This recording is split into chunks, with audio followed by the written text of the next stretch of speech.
गौर साहब ये बताएं कि मसलन पहले प्लांट जो हैं वो ये आईपीपी जो हैं ये मोहतरमा बेनज़ीर भुट्टो के दौर में साइन हुए, फिर नवाज शरीफ के दौर में साइन हुए, कुछ जनरल मुशर्रफ के ज़माने में हुए, फिर कुछ इमरान खान ने उनकी एक्सटेंशन की।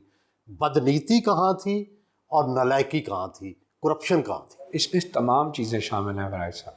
नालायकी भी है, मिसमैनेजमेंट भी है। नहीं, सबसे ज़्यादा किसने नालायकी की है? सब किसी भी हुकूमत में कहता हूँ, देखें हुक्मरान को शायद इतनी मुझे नहीं पता थी। मैं 7 महीने 6 महीने और 20 दिन हुकूमत में क्या है, जब मैंने उसको देखना शुरू किया है कि जब मैं पैर जले हैं मुझे कि ये क्यों, तो मैं सारी आवाम की देखिए कि ये आवाम के साथ क्या हो रहा है। तो 60 रुपये यूनिट है, कमर्शियल 80 रुपये यूनिट है। लोग कहते हैं जी आप चूँकि सनतकार हैं, एप्टमा में रहे हैं, आपकी सनत चल नहीं रही तो इसलिए आप बोले हैं, या आपका कोई सियासी एम्बिशन है? अल्हम्दुलिल्लाह जो सनत है मैं समझता हूँ इबादत है, और मुल्क का जो हमारा फ्यूचर है वो सिर्फ सनत चलने पे। मेरी सनत नहीं, तमाम सनतें बंद हो जाएंगी।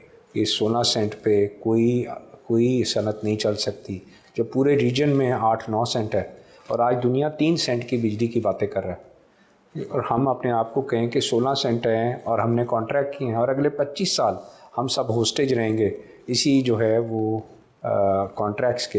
ये अगले साल और आ रहे हैं इस तरह के, इसी तरीके से कॉन्ट्रैक्ट में कि जनाब आप बिजली ना ले, टेक और पे का कॉन्ट्रैक्ट है, लेकिन बिजली ले ना लें आपको देना होगा। मैं आपसे पूछता हूँ कि अगर आपने जो है वो आज देखना हो तो क्या आप डबरोटी ख़रीदते हुए जाके ये कहते हैं कि आप डबरोटी के बाद कि तुम्हारी फैक्ट्री नहीं चली उसकी कैपेसिटी चार्ज भी मुझसे ले लो? ऐसा होता है कि आपने 200 रुपये की डबरोटी ली और पीछे 10,000 रुपये उसका बिल दे दें?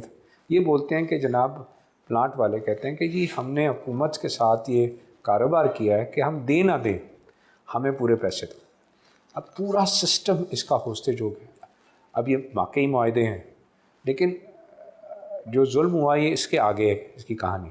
ये मुआहदे भी जो हुए टेक और पे के, उसके बाद इन्होंने, क्योंकि हुकूमत सामने खड़ी थी, जो मैंने कहा तेल में चोरियाँ, कोयले के अंदर चोरी, फीड जो प्लांट की एफिशिएंसी है उसमें चोरी, किसी जगह कोई चीज़ है ही नहीं।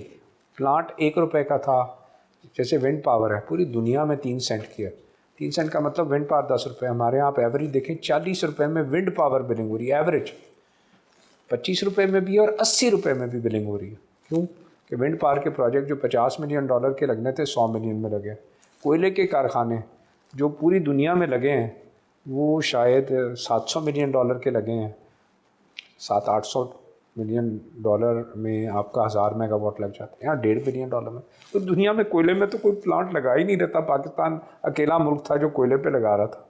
कोयले की तो टेक्नोलॉजी को ख़रीदता ही नहीं था, हमने लगा दिए। नहीं, आप ये कहना चाहते हैं कि किसी ने कमीशन लिए हैं? ये कमीशन तो बहुत छोटा लफ्ज़ होता है, कमीशन तो 5% होती है, ये तो 100% ऊपर लगे हुए हैं। नहीं, लेकिन इसके कोई प्रूफ भी हैं? हर चीज़ मौजूद है। मैंने तो इसीलिए कह रहा हूँ कि कुछ भी नहीं कह रहा मैं सिर्फ सुप्रीम कोर्ट में भी जो दरख्वास्त दायर कह रहा हूँ, फॉरेंसिक ऑडिट करा रहे। नहीं, तो जो ये एतराज़ किया जाता है कि दरअसल आपके पॉलिटिकल एम्बिशन है, आप या वज़ीर-ए-आज़म बनना चाहते हैं या हुकूमत में कोई ओहदा लेना चाहते हैं। भाई साहब मैं जो है वो एक बात सिर्फ कह सकता हूँ कि मेरा किसी ओहदे में किसी चीज़ में कोई इंटरेस्ट नहीं है।